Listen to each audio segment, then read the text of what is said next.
What's up, you guys? This is Lauren McLean. Media reports state that Kedon Slovis is injured and is not planning on playing this weekend. Jake Retzlaff will get his first start against West Virginia. We recorded this episode before the news came out, and we talked plenty about quarterbacks and the offense. I think fans have been clamoring for this, so we'll see what happens when BYU travels to Morgantown on Saturday. Make sure you listen to the rest of the episode with Brian Logan and Mitchell Jeurgens. Cougar fans, it is time. Touchdown! What a grab! It's time to raise your colors, raise your voice, and join in on the Raucous Roundtable about your favorite team, the BYU Cougars. 20, 15, 10, 5, touchdown! It's time to tailgate. Cougar Tailgate, where BYU sports fandom lives.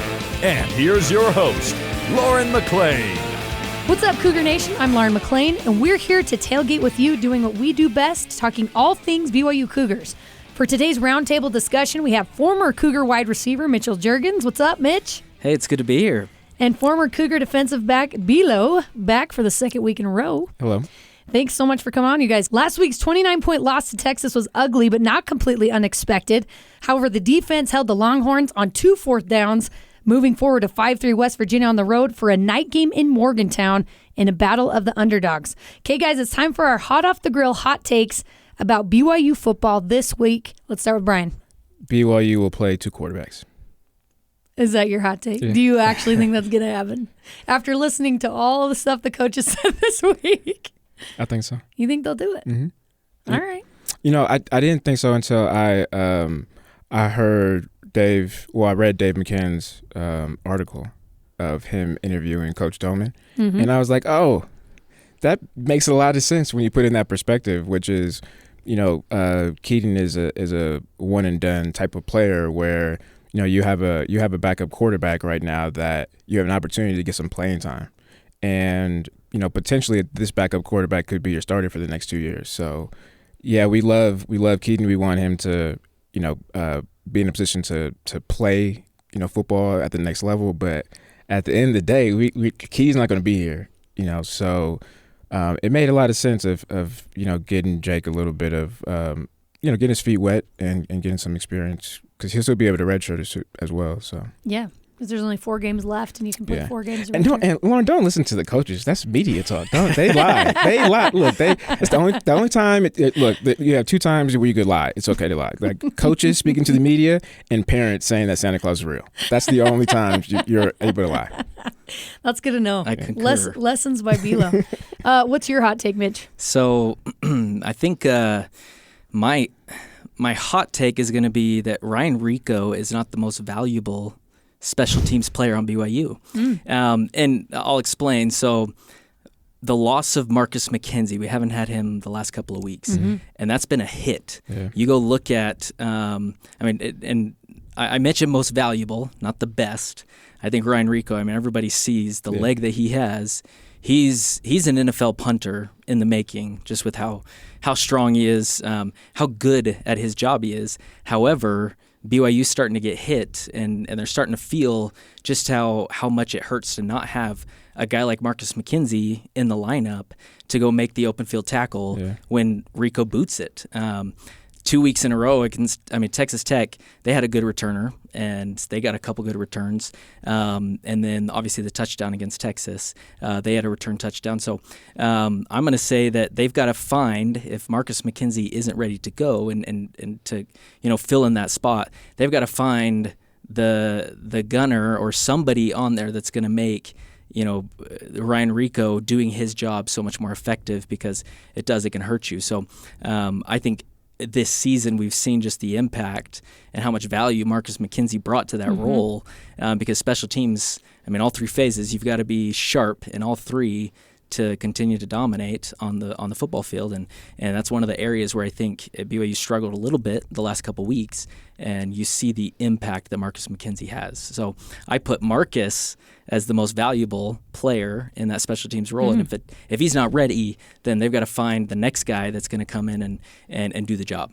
So that's my hot take. I love it. And I think he does. He gives that spark that BYU needs. Everyone always talks about what's the next spark. You know, BYU needs a spark, and he really does. He's very athletic, but he also brings an energy to the field. He was so much fun to watch on special teams. So he'd be amazing to have back, and I agree with you. If he's not there, someone else needs to fill in. Yep. My hot take is this game will be BYU's breakthrough game on offense. I know they're ranked 123rd on offense nationally. They can only go up from here, right? So the Cougars have I guess you could go down 7, can't you? Yeah. The Cougars have yet to lose back-to-back games this season. They lose, then find a way to get it done the next game. But they have lost every game on the road. So I think West Virginia is a more relatable game for BYU. They're closer to the same level in talent. So I think BYU's defense and Ryan Rico and the special teams will give the offense lots of opportunities this game. And Kedon, the guys are going to capitalize on it. And Kedon hopefully will play the whole game and have a great game, and we'll see what happens. Hopefully he doesn't, so I'll be right. So your hot take actually happens. Right. All right, the fan question for this week is, how would you solve BYU's current offensive woes? Tackiner on X said, go full air raid. Help Kedon by mixing in more screens and short passes. 5 to 6 yard passes are perfectly good. Running up the middle on first down, taking a deep shot on second, and then facing third and long isn't working. Use short passes to set up the run, and then give Retzlaff a try. There's a whole lot in there. He's with me. There's a lot there. Are we commenting on this? Yes, please do. Okay.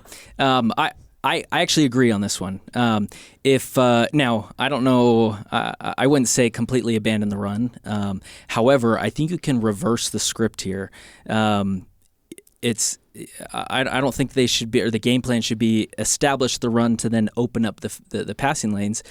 Do that with your quarterback. Do that with Kedon's arm. And Kedon, I mean, we've seen it. He has a great arm. Mm-hmm. However, one of the issues has been the offensive line breaks down. They're not giving him enough time. And so in my mind, it's how can we get the ball, or how can these coaches get the ball out of Kedon's hand early so that he has time and we can make plays. I even go back to the last game against Texas, and there was a 4th down conversion. They went to the quick game. They went to a quick slant to Chase Roberts, converted it, and I mean those types of plays are going to work. So I love the take on that. Get the ball out of Kedon's hand, do a lot more quick games, some creative screens, create kind of your potential rush attack with some short and intermediate pass game, and then who knows if you start to, I mean, and who was it? TCU did it against us, against BYU. They threw for over 400 yards, and how many balls over the top did they complete? Not a lot of them. Right. Everything was short. Everything was intermediate, and I think that's what BYU needs to do. And if you do that, you could find yourself late in the third quarter, in the fourth quarter, and rush lanes start to open. Then you become that balanced offense. And so that I agree with that take. I think if Kedon's going to be the guy, you can't rely on his legs to be the escape artist. If things crash down, then get it out of his hands, and it's going to be quick game. It's going to be screens, and then you got to ask the receivers to step up and create early separation, because that's going to be I think that can be a key to victory if they want to find one this next week. Well, you're on the sideline, so you have a really great – I mean, sometimes it's actually hard to see on the sideline, but you have a closer view of what's going on. And you mentioned that the offensive line doesn't give him a lot of time. So lots of people are obviously saying, put in Jake Retzlaff, take out Kedon Slovis.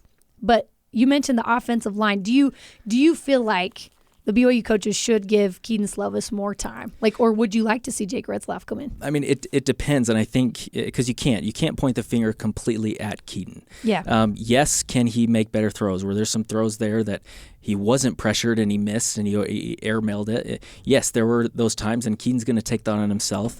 However, he's not the only problem on that offense right now. It is, and I think it stems from that offensive line. If you have a platform quarterback that's going to sit there and try and pick apart a defense, he can't do it if he's under pressure, and he has to use his legs when he doesn't have that. That's not his luxury. And so if the offensive line isn't going to improve, now I'm with Brian there. I think you can. If nothing else is going to come together, then sure, let's throw in the running quarterback, because BYU may need an escape artist to extend plays, because right now that's not Kedon, but that's not the design of his game. But if the offensive line holds up, and I think you do, I think you come out against West Virginia, I'm sure that the offensive line is talking to pretty hard and say, hey, we got to do a better job for Kedon. If they can do that and Kedon has time, then I think Kedon can shine, but I think it depends on that offensive line group. I put a little bit more accountability on Kedon than the offensive line. It's a luxury to sit with Uncle B, who played quarterback, and watching the games with him and how he breaks down the film. And there is a lot of different plays where Kedon just didn't get the ball out fast enough, right? So there's certain within route concepts, traditionally, just to keep it generic, you'll have somebody high, medium, and low.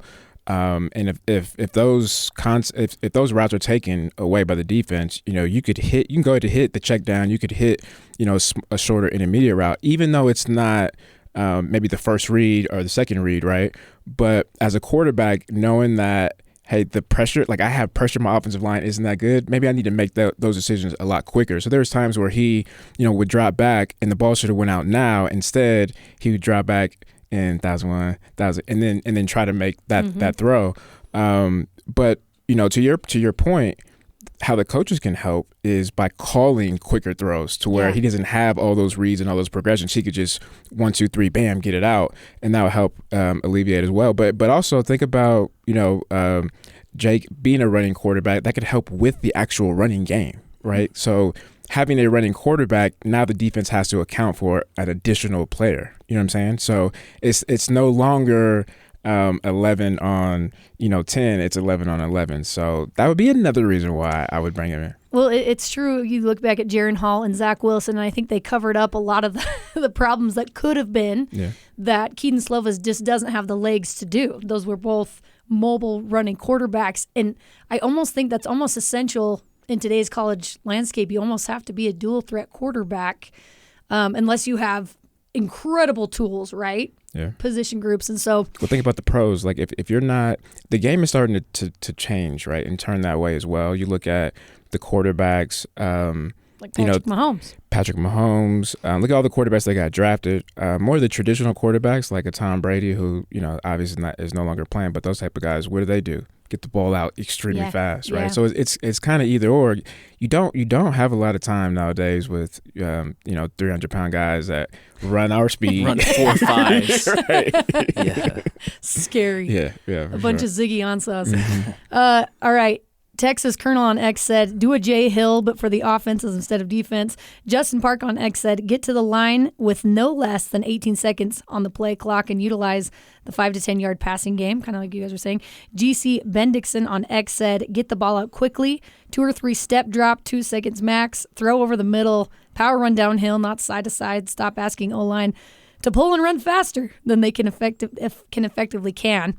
J-Day McKell, J-Day, I just gave him a cool street name. That's a cool name. J.D. McHale on IG said, short, quick passing game, use the middle of the field, then open it up for occasional plays from that. All right, guys, do you have any more takes on this, on what BYU needs to change offensively to make things better? Yeah, one additional thing, and I watch the receivers a lot, obviously playing the position, and what I've noticed, we're 8 games in, and there's still a lot, and I don't know if you've seen this, Brian, too, but there's a lot of pre-snap confusion still, it seems. Mm-hmm. Like there's receivers, they're lining up on the wrong side, and you see another receiver signaling over like, hey, you got to get to the other side. And I'm not sure what the breakdown is there, because it should be fairly simple. They throw up a formation, you know exactly where you're going based on the position that you're in. And so I don't know exactly what the problem is. However, it seems that before the snap even happens, there's still some either whether it's lack of confidence, I don't know exactly where I'm supposed to be on this route combination.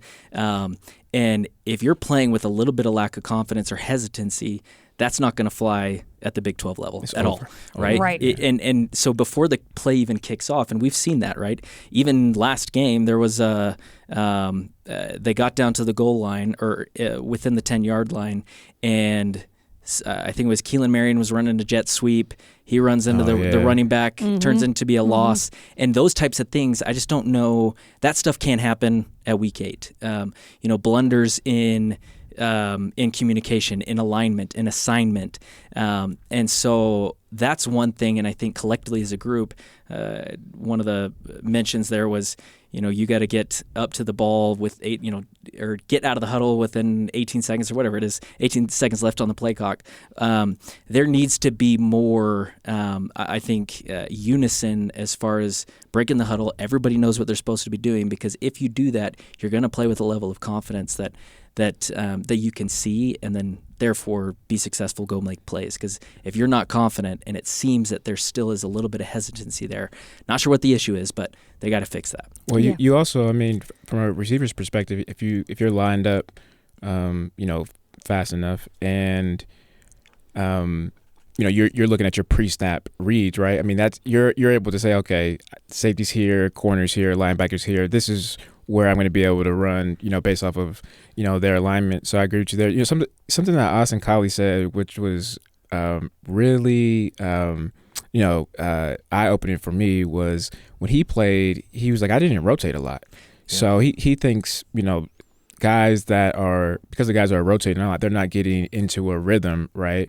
And I think what you just said maybe the cause of that as well. If I'm not getting a lot of reps, and it's like quality reps, which are game reps, I may not know, or let's say I rotate in and I go, oh shoot, I've only ran this play twice. Like, you know what I mean? Like I could see that potentially happen. What do you think on that? Yeah, well that could be the case, and something that I've been noticing is, and I think the receivers are rotating positions within the receiver group. Yeah.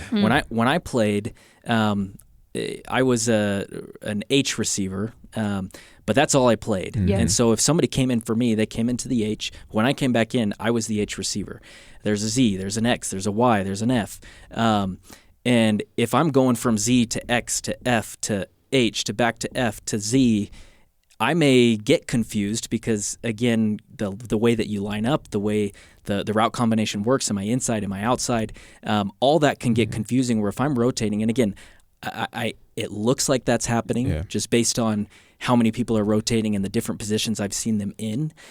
If that's the case, then maybe you have to dial that back. Hey, you're going to be the set X, you're going to be the set Z, you're going to be the set Y. If we pull you out, you're coming back into that position. So then it's easier to digest the playbook, the route combinations, and you're not going to see as many issues with those pre-snap confusions or on-field confusions or miscommunications, because it has been happening for 8 weeks now. Even like during the game. So when I played, I don't ever remember guarding more than 3 receivers, ever. Like during the game. Mm-hmm. And, we play field and boundaries, so I'm always on the strong side. So typically, right, there's obviously things can change, but typically, those sets of receivers I'm going to be facing the entire time. So by the time it was the middle of the first quarter, I would go back to, Andrew Rich, our strong safety. I'm like, yo, when this dude lines up here, this is going to happen. Or I would get back on the sideline. I'm like, oh, he's way slower than what I thought on film, right? like there's little nuances that you're able to pick up when you're in the game and you get that rhythm. And Chase looks like Chase is probably different. He's just he's game ready. But all the other guys, they don't seem like to be in a good, flow. So I don't know if that's just the philosophy of the offense, but I think that's one major thing that that the players are missing out on, is being able to pick up on those little nuances to help them to win those one-on-one matchups. Yeah. And Chase Roberts and Isaac Rex have kind of been, they have the most reps out of all of the receivers, right? So they're going to know their assignments a little better. But it sounds like you guys are saying discipline and hopefully let the guys have one assignment and do that assignment, get it done. Okay, correct me if I'm wrong, but watching as a fan, it seems BYU isn't throwing and making catches to get the first down often. I see a lot of side-to-side and deep balls, and I think it'd be nice to see them, we talked about quick throws to the line, and then that opens up the run game a little bit, right? So is that something you're seeing? They're not quite getting to the first down. They're either going deep or they're going to the side. Yeah, I'm seeing a lot of the side-to-side action. That sticks out to me most. I know coordinators at times, even play callers, it can be dangerous to throw between the hashes, to go over the middle of the field. Yeah. However, it's needed, and that's going to be something that's going to. I mean, that's where Isaac Rex. He's one of the best playmakers on the BYU offense. He hasn't gotten as involved, but I think about you got a big, tall, 6'5". What is he? 6'5", 6'6", tall frame that's running down the middle of the field. That's hard to beat, right? And if you can start to do that, it's going to open up a lot of different lanes. But I know at times, whether it's play calling, even quarterback, if Kedon Slovis is feeling a little bit hesitant, it's easier to make that throw out to the boundary than it is over the middle when you have no idea if people are going to jump the route, get tipped, and then it's going to be a pick, which you're more likely to do over the middle of the field.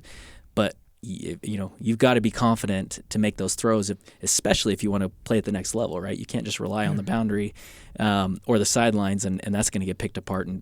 Right. So yeah, I agree. I think they need to go to the middle a lot more, find out ways, do some mesh concepts to create some confusion for the defense,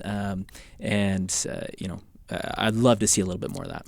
I think this is where the lack of running game hurts you, because if you have a good running game, the linebackers, they respect it, so they're sucking up, right? They're taking a couple of steps, ahead of them, which is going to give you a little bit more space, over the middle. But if you don't have a running game, and what I mean by this is, if it's 3rd and 9, linebackers aren't, they're not biting up on a play action at all. They're not. They're going to drop back, and they're probably going to drop back a little bit deeper than they normally would, and stay at the sticks. So a lot of those over the middle throws are automatically taken away when you put yourself in 3rd and long situations. So if it's 3rd and 3, possibly 3rd and 4, but more so if you're in a 3rd and 3, 3rd and 4 situation, and I'm a linebacker. Now you put me in a bind. Like, are you running it or are you passing it? Yeah. But as a linebacker, I don't really care about my job. Number one job is is run. Right. My first 2 steps, my read steps are going to be run. So I have to respect that first and foremost. So if I have to respect that and it's a play action, well, I've given you a little bit more space to make those throws. Yeah, makes sense. We're going to take a quick break, but when we come back, we're going to play Buy or Sell. This is Cougar Tailgate.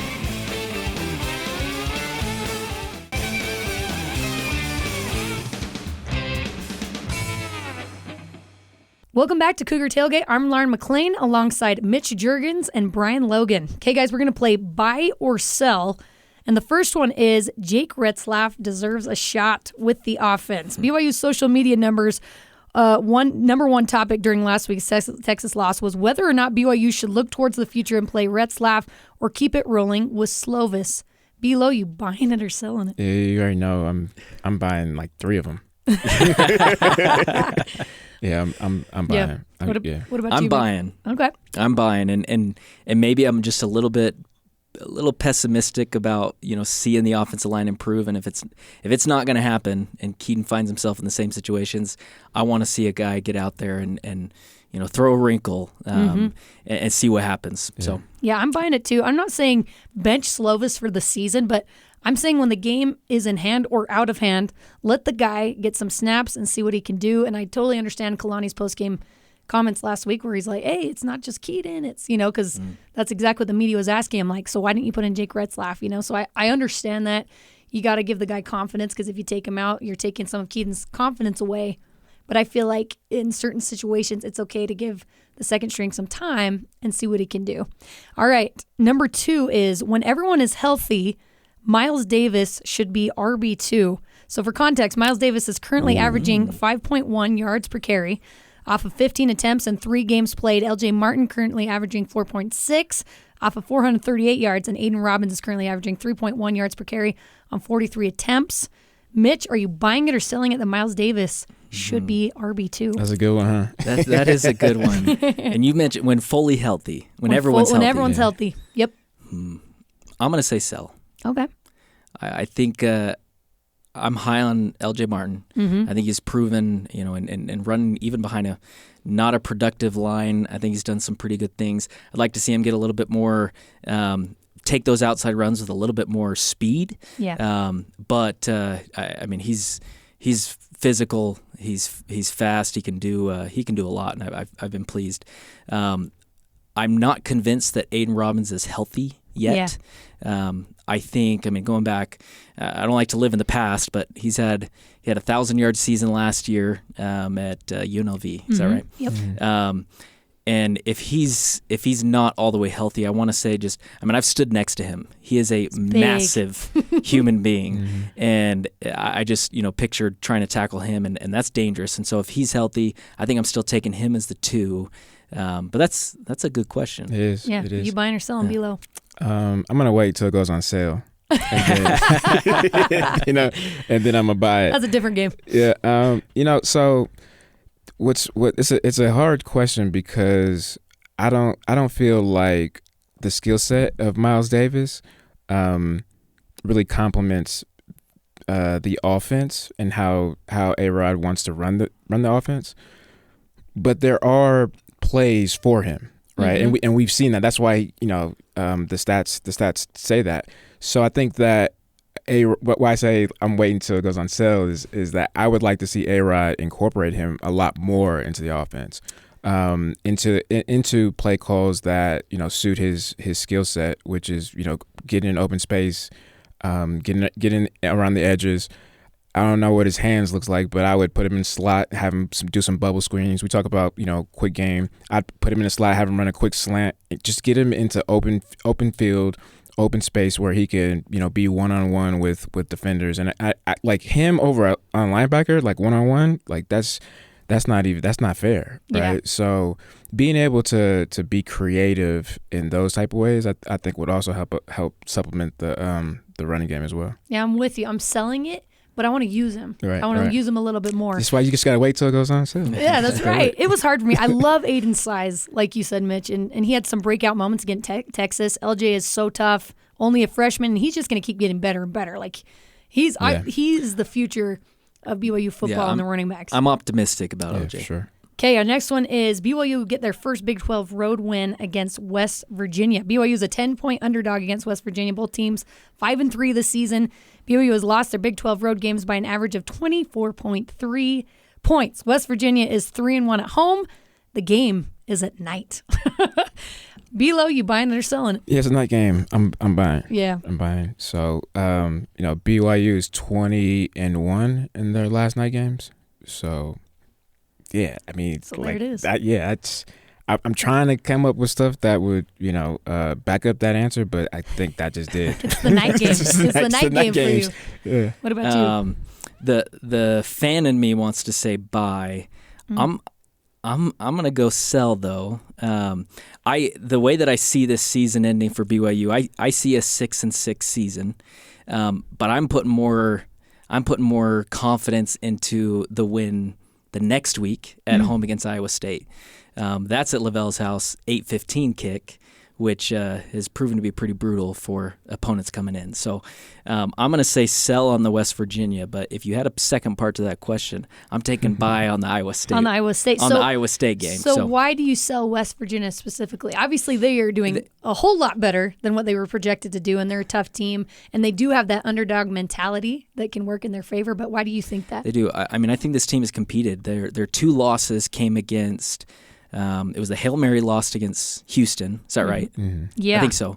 They were the Hail Mary loss against Houston, which was just a tough blow. You take that away, and they're 4-1. They're sitting atop the division. I just think this is a very physical team. I think it's hard to play up there. Yes, it's a night game. I'm all aboard the night train for this BYU team, but I think it's a little bit stronger at home. And going, traveling 2 time zones, it's been pretty difficult. I know that I want to say that the schedule, they're going to head out on Thursday, go out a couple days early, which I think will be helpful. But going 2 time zones, I'm not as optimistic. You've played at West Virginia. Yes. And you actually caught a touchdown in that game, I believe. Yep, FedEx Field. Yes. Yeah. Oh, yeah, that's right. Yeah, it was yeah. at FedEx Field, so it wasn't in Morgantown. No, but fun environment, and that's a tough team. They're physical, so yeah. You lost. You guys even had Taysom Hill on that team. We did. You guys lost with Taysom. I know. It was tough. We won't remember that. But West Virginia fans probably do. All right, so you answered this already, Mitch, but our last buy or sell is BYU will finish the season with a winning record. Buy or sell below. Yeah, I'm buying. I'm going to buy. That means two more wins in the last 4. If you include the bowl game, right? Well, yeah, you got to make a bowl game first. Yeah. So I'll say with the bowl win, I'm buying with the bowl win. So if you add that on, I'll buy that for sure. So you're selling it, Mitch. Well, if we include the bowl game, I'm going by. Yeah. Okay. Yeah. I want to. Kalani's he's been successful in bowl games. Yeah. He's 4-2 in bowl games. He can win it. So if they can find a way to get one more, finish the season 6-6, I'm going all in on a winning. And this record. should be. I mean, I don't know how everything plays out, but this should be something new, right? Like a new bowl game for BYU versus being an independent, where you guys, it was almost pre-contracted. Yeah, right. So I think having a new environment and even playing like a bigger brand, right? Mm-hmm. School, like brand name. I think BYU would get up for that for sure. Yeah, I'm buying it. I think not only do they play well at night, BYU, they haven't lost 2 in a row, so I think that's big. I think they find ways to win, and it's ugly. It does not look good, but somehow I believe in the defense, man. The defense gave BYU every opportunity to at least stay in the game at Texas, and I think what? Why are you laughing? Because when you said they win and they win ugly, I was like, that's called defense. It's true. No, it is true. The defense has been fantastic. I love what Jay Hill's done. They haven't been perfect, obviously, but I think they've done really well. I feel like they kind of have have been perfect. I feel like it. Do you? Yeah. Well, I mean, think about last game. You gave up 7. The defense gave up 7 points. Mm-hmm. Literally gave up 7 points from start to finish, like a drive, an actual drive. A kickoff and then Texas offense driving down. They gave up 7 points. 3 of the touchdowns were off of turnovers, right? So you have shorter fields, and then 1 was a punt return. Yeah. And you had 2 goal line stops. So you had 3 turnovers. Us as defense, even though they don't say this on the stats, we count turnover on downs an actual turnover. Yeah. I mean, it has it in the name. Like that's turnover. Turnover on downs. I don't know why we don't count it. So if you calculate all that, that's 5 turnovers, 5 additional opportunities that this team gave to the offense. So yeah, I mean, I feel like a lot of the certain categories. I think TCU obviously gave us a beat down, but other than that, I feel like the offense really hasn't helped out too much, and the defense has come back. So yeah, I'm just look. We don't get a lot of opportunities to give love to the defense. So I'm just putting that out there. No, I love it. They've been incredible. Okay, you guys, thank you so much for coming on. This was awesome content. I learned so much. And that does it for us today. Thanks again to Mitch, Jeurgens, and Brian Logan for coming on the show with me. Carter Bond and Tori Kimball helped produce this episode with senior producer Cleon Wall. You can join the Cougar Tailgate wherever you get your podcasts, on Apple, TuneIn, Stitcher, Spotify, or on BYURadio.org. Cougar Tailgate is a production of BYU Radio.